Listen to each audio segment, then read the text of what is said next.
Hi, everybody. Welcome back to another episode of Devil's Advocate Trades Edition. However, part of our segment, which is Hard Hats and Hard Truth. So, as I said yesterday, this is going to be an interesting one. So, let's talk about it. I posed a question out to the socials, and one did not disappoint. Thank you, TikTok. Women in construction, what's your experience been like? So I got a whole bunch of information on that one, and men and women came into that chat. Now, I did post one for men as well. One guy did respond. We are going to talk about that in the next episode. I thought it was a great response personally, but you know, people do what they want. Right? Everyone decides to go into the women's comments and have a chat. So here's what I'm going to tell you that I did notice. I did notice that there was both positive and I guess I'll say conflicting responses. Some are, the known culprits, which are like porta potties. But there were some women that came in and said, you know what, they've never had a problem. It's always been good. They prefer working with men, and that's nice to hear, right? You don't hear it as often, but when you do hear it, you got to acknowledge it. We also had men come into the comments and say some really nice things, worked with females. They're great. Some of the hardest workers we know, can run circles around a lot of us. Always had a great experience working alongside a female. Don't have any issues. So those are great things to hear about because you want some positive feedback. You don't want everyone to come in with 500 problems, because the whole reason that we're doing this segment is to have the hard truths about some of the things that are going on the sites that maybe we can, provide some perspective on. Okay. Whether it be male or female. So we're going to do one that's going to kind of, I'm going to jump into a comment that came in. They're going to be anonymous to you, not to me. I know who they are, as in I can see who wrote it. But I'm going to read it out what their comment is, and we're going to talk about it from both a male and female perspective. Okay, so this one is from a female, and this is what she says. I entered the trades in 2010. I worked hard and kept under the radar. I didn't complain about the drywallers drilling new holes in the side of the porta potty every morning, or the tin bashers talking on the other side of the wall of how it would be fun to drug me and fuck me. I'm now an electrical superintendent running a 10 million plus contract, and the guys respect me. So that's a very conflicting comment, and I'm going to tell you why, in case it's not obvious. First of all, congratulations to this wonderful lady who is now the electrical superintendent, and she is working on 10 million plus contracts. That is an amazing accomplishment. Congratulations to you. What I am going to say is, what the fucking absolute bullshit hell was that you had to endure to now get to this? And this is not this this is very conflicting for me, because I'm like, no, you should not have to endure this type of bullshit to be successful inside of industry, not male or female. So there's two sides of this coin for male and female, okay?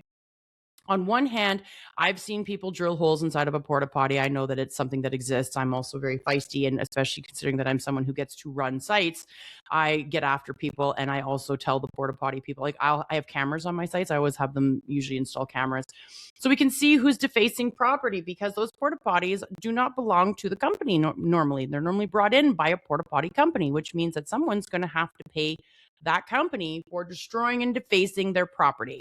And that's usually their punishment, along with a nice, wonderful write-up. And then letting them know that they are bordering on sexual harassment.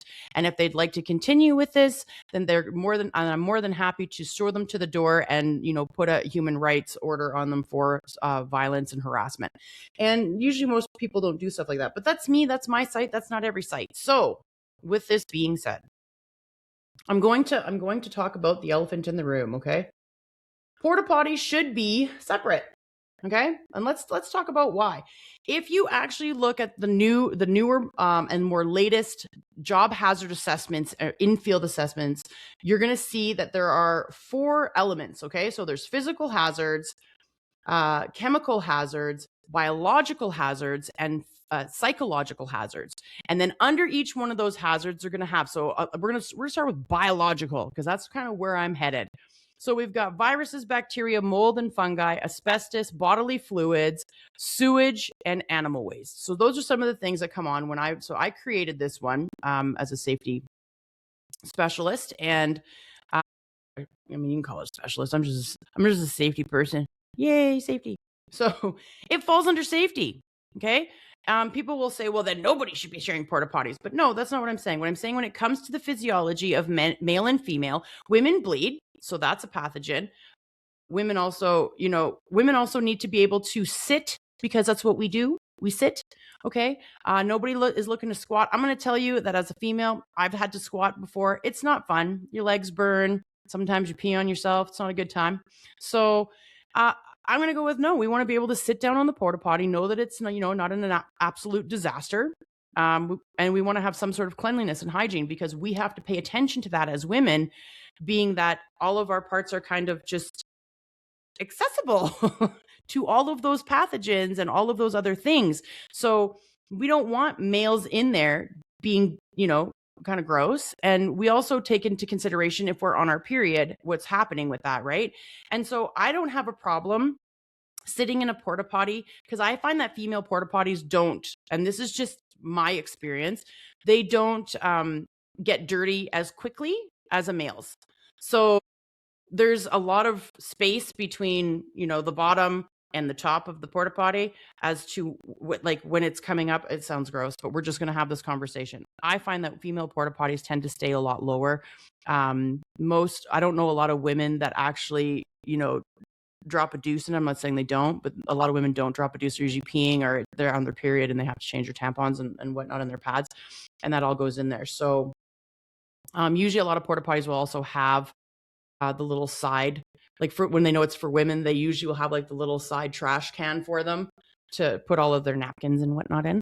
We say napkins because it's, correct, politically correct, but it's just pads and tampons. So, but why would you want to be in there anyways, male? And there was a few males that came into the comment section and made the comment. They were like, yeah, they're gross. I don't even blame a female for not wanting to be in there. I don't even want to be in there. So that's another aspect, right? So that in itself is not a good thing. So the porta potty thing, not cool. Why drilling fucking holes? You're defacing property. You could be charged for the said property that you're defacing, or for vandalism, and also for sexual harassment, because that falls under the scope of sexual harassment, whether you're male or female. Why are you drilling holes? Why are you trying to, see what's going on with people's bits? It's none of your business. So there's that. Next, we're going to talk about the tin bashers on the other side of the wall making comments. Have I heard people say this on site myself? Yeah, I've heard people talk about, wanting to sleep with people, or, they take a run at them or whatever. I've heard all that. But the other part of that is 100% not acceptable. The fact that she had to go through that is absolutely disgusting. I don't know how long she had to go through that. I don't know when she ended up in her superintendent role. So we're talking at least a decade of bullshit, of dealing with people that are talking like that. These are things that go on. So for those of you that are like, whatever, the guys are just fucking jaw. No, that's not something you joke about. It's not something you joke about. Like, what happens if you've got a bunch of guys that are like, oh, that guy's a pussy. We're gonna, we're gonna drug him and rape him too. Like, are you guys gonna be on the same page? You guys are all gonna be like, oh, well, that doesn't happen. It does happen. All these things happen both to male and female, except females tend to be the target because they think that females won't fight back. A lot of them, we don't have the physical strength to fight let alone fucking 6 males off of us. So that's why women will bring things or utilize things that can be used as weapons. So not okay. Like, it's an absolute disgusting thing to even hear, that she had to endure hearing that type of shit, which means she's probably going to make sure she's not alone anywhere. She's always going to have some sort of ally where a person she knows will either speak up to them or will, cut her, be like, hey, you know what? I don't really need you here right now. Because I'm telling you, there's a lot of males that if they hear that and they don't want to report it because they don't want the drama of that, which we're going to get into, or they don't want anything to happen, they're just going to cut her. They're going to be like, hey, you know what? I need some help over on this side. Like, just come over here. Or, you know what? Hey, I heard so-and-so in the other building or so-and-so on the other side need some help. Can you maybe just like head over there? They're going to take them out of the situation. Is what they're going to do. They remove the threat by taking them out of the situation. Is that the right way to handle it? Some people would say no, but I would say in a certain situation, yeah, you know what? I'd rather be taken out of the situation and removed from it than for something to possibly happen and just be like, well, I shouldn't have to leave because they're assholes. Like, that's where I say to people, be smart about this. If me cutting that side, like if I need to cut out of over there and go somewhere else to be safe, I'm going to do that. right? So I'm going to be like, yeah, cool. I'll head over there. Thanks for letting me know. And then I'll just walk away. It's not a big deal. You know, they always say, use your words, you know. So I'll walk away. Now, will I get feisty about some things? There are certain things I will. Like, I mean, I tell everybody that I'm a feisty character, but I'm also not an idiot. So I'm not going to say things to people where I'm backed into a room. There's no way out of it. I don't have the upper hand in that situation. I'll probably get quiet and try and cut myself out of that situation so that I can go and get, I don't know, backup, or, people that will go in there and listen. Cause I might send one of my, like someone that's above me, a client, like even my clients, I'll be like, you need to go into that room, say nothing, just go into that room and listen to what they're saying. And they will say something. They'll be like, not cool. We don't want you on here. Or they'll come back to me and be like, cut them, get them off this site. They are 100% a liability, because you are a liability when you do things like that to your owner, to the clients that are on site. You are a liability. So you shouldn't be there. Now let's talk about the coin for males. If you have males that are listening to this type of bullshit go on, if you have males that hear it, that are beside the person they're saying it, there are three things that I pay attention to with a male when it comes to that. So some males will just laugh. Some males will jump into the conversation, and some will say nothing. And their nothing is usually absolute silence, or it's the And when a man goes, that's his way of saying noted. And that notation in him can be anything from you're a piece of shit to I don't want to work with you. It's just noted. Okay. So that's what you're going to pay attention to. And a lot of those men want to probably knock that guy out. But here's the catch. That guy is a golden boy in some way. He's either known by the client and was recommended by the client or by the boss. He's so far up the boss's ass, you don't know where one starts and one ends. Or you've got some sort of nepotism going on where there's a relation somewhere in the company or on the job site where now this person becomes what we call untouchable. So males have other things to deal with too. Not only could they lose their job, they could be threatened, they could be ganged up on, they could be jumped. Those are all real things that happen. So when I sit here and I talk about how we can't divide the sexes, we can't, because for every male that probably wanted to come forward that may have witnessed that, they're sitting there going, shit, I'm going to lose my job. Not only am I going to lose my job, but now I'm looked at as a rat. Then it's going to go around the fucking field, because honestly, industry, like my city isn't that big. So people are going to talk, and then I'm not going to be able to get a job. So how do I handle this? You know what? I'm just going to tell her, come with me. We're going to go over here and do this. And then I'm going to make sure she's by me so that nothing happens. And then they're just going to leave her alone, and she's going to know she has an ally. And people will say, oh, well, that's doing nothing. And I agree that it's doing nothing at the point that you should be escalating this somewhere else. But I'm also going to say that it is protecting her. And it is letting her know she has an ally that's heard that shit, that doesn't agree with it, and that is going to try and put her in a situation where she's safe. Okay? So that's step number one. And I'm not opposed to it. But do I think it needs to be escalated? 100%. That's when you're calling in your OH&S or your OSHA. That's when you're calling a lawyer. That's when you're calling maybe the owner of the company has no relations and doesn't know what the hell's going on the site. That's maybe when you call the bonds people that are, bonding the whole project. That's maybe when you start making those phone calls, because that is a liability. And when you start showing that there's liabilities, your WCBs or your insurances, when they know that there's a liability on site that can come back and bite them in the ass, they are going to be on there so fast people's heads will spin. So that's where I say escalate it. Don't run to HR, because we all know HR hasn't done. There's some people in their HR field that do a great job. But guess what? HR can only do so much too. So I'm going to protect some of the HR people out there. I have a background in HR. And there are some that are really good at their job. But here's the thing. If they are part of the company, as in they are hired by the company, that means the owner can walk into their office and pull files at any time and read personal files at any time. Okay. They own the business. They own the documents. They own the files. Here's the other part of that. You own your personal file. So whenever you leave a company, you can ask for your personal file. They technically have to give it to you because it's your information.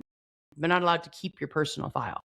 They want to keep the write-ups that they did about you. Go ahead and keep the write-ups they want to do about you. But all of the other information, tax stuff, information about you, you can keep that. That is yours.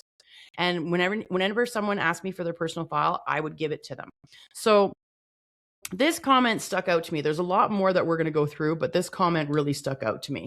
So at the end of the day, you know, I'm sitting here and I'm like, this is a great comment to talk about. I'm going to keep pushing out these questions to you guys. Thank you for everybody on TikTok that jumped in on this. I've got over 100 responses on it. It keeps growing. I'm going to keep asking questions, and I want all of you to keep asking questions. That's going to wrap up our segment for today. We're going to jump into a few more questions next round. And I think we're just going to keep going on this because I think it's a good thing to talk about how men and women are both affected by a similar situation and how it's different, but it's still a problem. So I want us to stop attacking each other and start to embrace and see the other side of it. Yes, there's assholes everywhere. There's women that are assholes, which we're going to talk about in the next segment. And then there's also men that are assholes, which we know and we just talked about now. Moving forward, I want everybody to, you know, keep your head up. Women, keep your head on a swivel. If something doesn't seem right, make sure you have an out. Make sure you always have an out. And if you don't want to work at that job because you feel like you keep being placed in unsafe positions, do it. Leave the job and find something else. Trust me, there's another job out there that will pay you what you're worth and will give you the environment you require and deserve. Anyways, that's it. That's it for me. I'll catch you guys on the flip side. Have an awesome week.